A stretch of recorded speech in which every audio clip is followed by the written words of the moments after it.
You're paying $10,000 for what? Is it the same model everyone else has? Are you paying $10,000 to have a friend to call once in a while and ask a question about the market? Are you paying, is it 1.5%? Are you paying $15,000 for this $1 million portfolio just to, I don't know, have someone buy and hold for you? Right. Check in once a year and say, yep, these are the mutual funds you're in. You have to start to ask, are the fees worth it? Welcome to How to Retire on Time, a show that answers your retirement questions. My name is Mike Decker, founder of Kedrick Wealth, and joining me in the studio today is Mr. David Franson. David, thanks for being here. Hello. Get your questions answered on our show by texting them to 913-363-1234. Again, that number, 913-363-1234. David, let's dive in.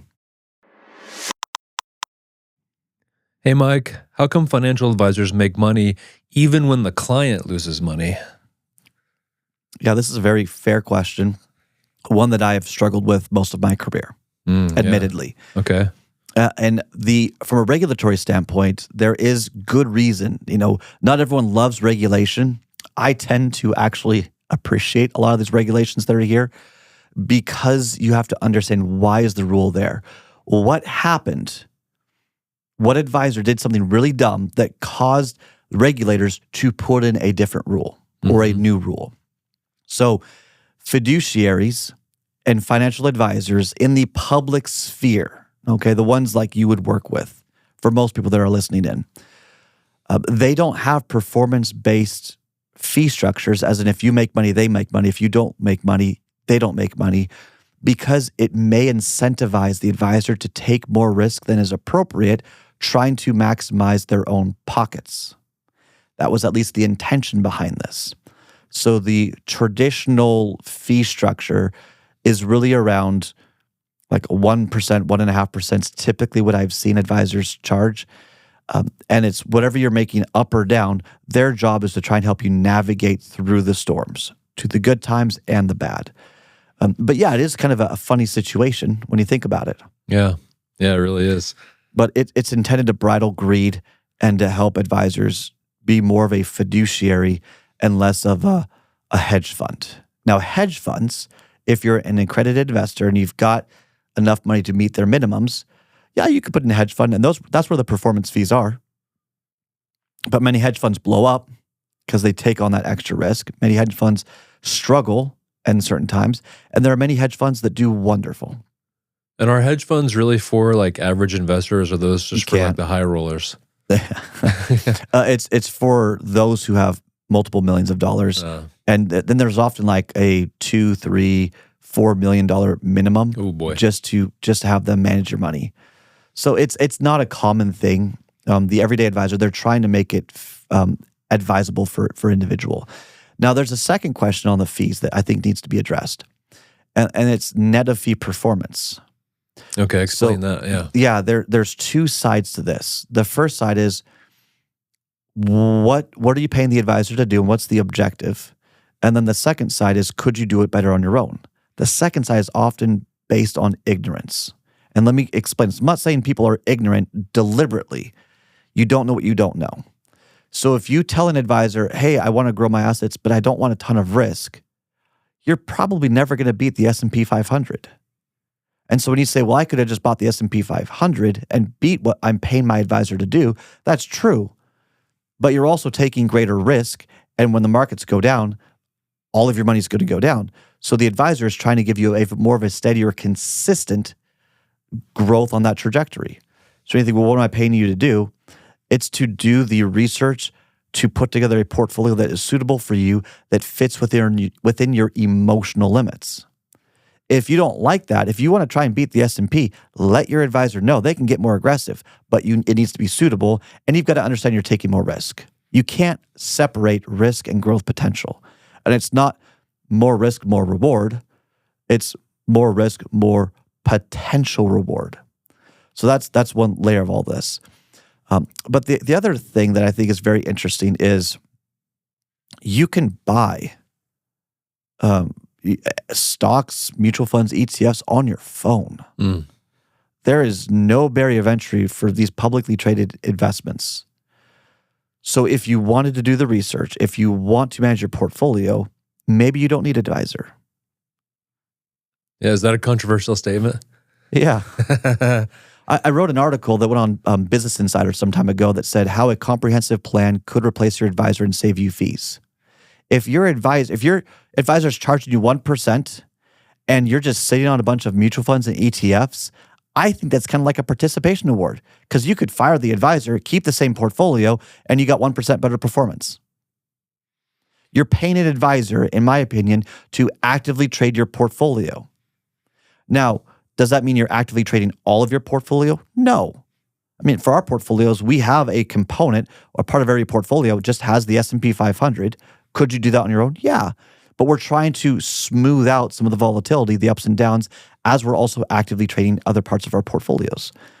But you're paying your advisor to get you a better return than you could on your own according to the suitability that you have. That's your basic function of a financial advisor or an investment advisor. Now, here's a caveat. What else is the advisor supposed to do for you? I mean, really, what else? What other services are they asking or are you asking of your advisor? That is one of the most fundamental questions. And I think people are often shocked when they approach this of what actually is being offered and what they're not getting. And you don't know unless you ask, okay? Right. You don't know what you might be missing out on unless you just don't know. So let me tell you a quick story. Okay. A couple of weeks ago, my son was choking on a pancake, okay? Very difficult situation, okay? And you know it's actually choking because he couldn't cry, he couldn't call for help. We got lucky. We noticed that he was in tears. He just started tearing up a little bit. He was holding his throat and he didn't know what to do. And so quickly we sprung into action. Now let's pause real quick, okay? Choking kills people. People die every year from choking. It's a very serious situation, especially when they can't cry or vocally speak. It is completely clogged, okay? So what are my options? I have one option, quickly drive him to a hospital, which was a 15-minute drive away, probably would have significant damage to some part of the body. I'm not a medical professional, but I'm assuming if you don't breathe for 15 minutes, you could die and or suffer severe consequences, severe health issues with that. Right. Yeah. I could take him to the urgent care clinic, which is about 3 minutes away, quick drive from my house, or I could give him the Heimlich and just clear it right away. So being, your good old Eagle Scout from when I was a kid, quickly sprung into action, and I cleared out the throat, couldn't get it all out. They gave him the Heimlich, a child Heimlich, not the adult one where you could break ribs or whatever, but gave him the Heimlich, and it came out and started vomiting, okay? Traumatic experience. Now, you think that we would be resolved at that point, but it wasn't. He had a horrible bark. Now, this is a pancake you choked on. Part of the debris could have gone deeper down into the lungs. If it goes down into the lungs, it could create additional issues. And maybe his airwaves are still partially blocked because there's this horrible bark. He still says he can barely breathe. That could be from hysteria. It could be from a partial obstruction. So what do? I drive to the urgent care. What do urgent cares do? They take care of urgent needs. Yeah. Okay? I walk in there. I say, my son's choking. I did the Heimlich. He's now able to speak a little bit. And they could hear him cry. I said, but there's still something I think that's in there. Can you help?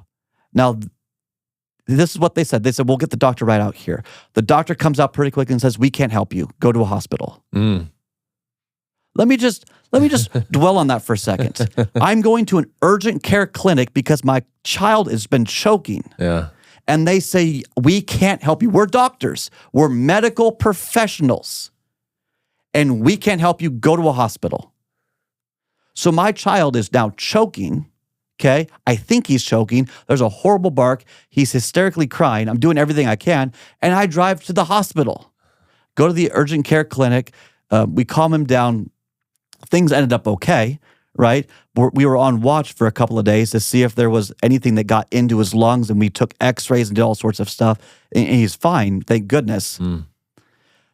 But you would think that an urgent care clinic would have been able to at least stabilize and verify that he wasn't at least partially choking. No guidance, nothing. Okay. The reason why I bring this up is Many people assume that their financial advisor can give them comprehensive and holistic advice. Many advisors can't. They can't give you tax advice. They're not licensed to give you the insurance advice. Maybe they can give you a couple of insurance products, but they really don't know what they are. It's just kind of like they can explain it away real quick. Many financial advisors, they can't do tax returns. They're not talking about your estate plan. They don't know that if you have over $12 million, you maybe should have considered an AB credit shelter trust and not pay a ton of estate planning taxes. Many advisors, you go down this list and you start to realize your advisor had one purpose, and that was just to grow your money. But retirement requires so much more. And it's that eye-opening moment where people start to wake up and say, well, maybe I should find someone else. Okay? Now on fees and all that, there are other layers of issues with fees, but you have to ask yourself, what are you paying, and are you getting the value of what you're paying? If you've got $1 million, you're paying 1% in fees, guess what? You're paying $10,000 for what? Is it the same model everyone else has? Are you paying $10,000 to have a friend to call once in a while and ask a question about the market? Are you paying, is it 1.5%? Are you paying $15,000 for this $1 million portfolio just to, I don't know, have someone buy and hold for you? Right. Check in once a year and say, yep, these are the mutual funds you're in. You have to start to ask, are the fees worth it? Now, there's another line that needs to be addressed here, okay? And by the way, just for context, because obviously we have fees at Kedrick Wealth, we subscribe to the CPA model of fees. We charge a flat fixed fee, like a subscription or a membership, or based on how much labor how much time does it take to do the thing that needs to be done.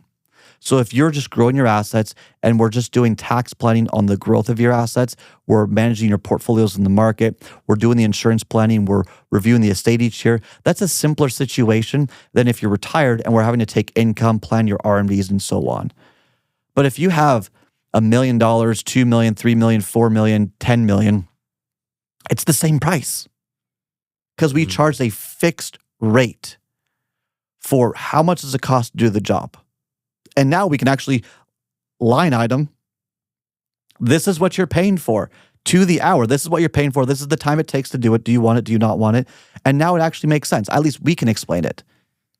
Instead of this 1%, but you get the same amount of, it feels weird. Hey, this person's got $500,000 invested with this advisor. This person's got $2 million. They both kind of get the same attention, the same service, but one's paying significantly more. It does not make sense today based on how the technology and the industry functions. I get how it was in the 70s, having to call in every trade. The more shares you had, the harder it was to offload or to buy. But today it's simple. And yet the industry has not adjusted, in my opinion, to be what's best for the client. I get fiduciaries, and we're a fiduciary to do what's right for the client. We're legally bound to do that. But they haven't updated how fees should be done. And I think this is so the question here, how can financial advisors make money when even the client loses money? There are so many potential issues, in my opinion, on how fees are done that I think things need to be reconsidered. And I think this is why there's a huge exodus of DIY retirement plans or DIY portfolios, because many people can't rationalize the fees for the services they're actually getting. J.D. Power and Associates, this is a bit of a rant here, but J.D. Power and Associates did a study and they found that most quote-unquote full-service advisors don't offer full service. They say they do, but they're really a simple shop. And I think as people are continuing to do their research, they're waking up to maybe they're paying more in fees than they realize. Did I answer the question? Yeah, I think so. Yeah, you've touched all the bases there. It sounds like what you're saying is that we're sort of in this, technology has disrupted the industry enough that we're at this sort of turning point where we need to reconsider maybe the industry, why they charge what they do. Is that fair to say? Yeah. How much are you paying in fees, and are you getting the value for it? Because if you don't check that, there's a good chance you might be the annuity to the advisor, that you're the residual. They're getting a participation award of just having your assets sit in some funds, and they're just overseeing it. It's very easy to oversee something, and that's all you do. It kind of breaks down the integrity of the financial services model, in my opinion. Hey, thanks for watching this video. Make sure that you like and subscribe first, and then go to www.retireontime.com to grab a copy of my book, How to Retire on Time, take a few courses about retirement, join my newsletter, and so much more. Now, if you want to work with one of our advisors here at Kedrick Wealth who can help you put together a retirement plan that's designed to last longer than you, just click the button, Get Started. Everything we do is intended to help you retire on time. We hope you enjoy, and we'll see you in the next show.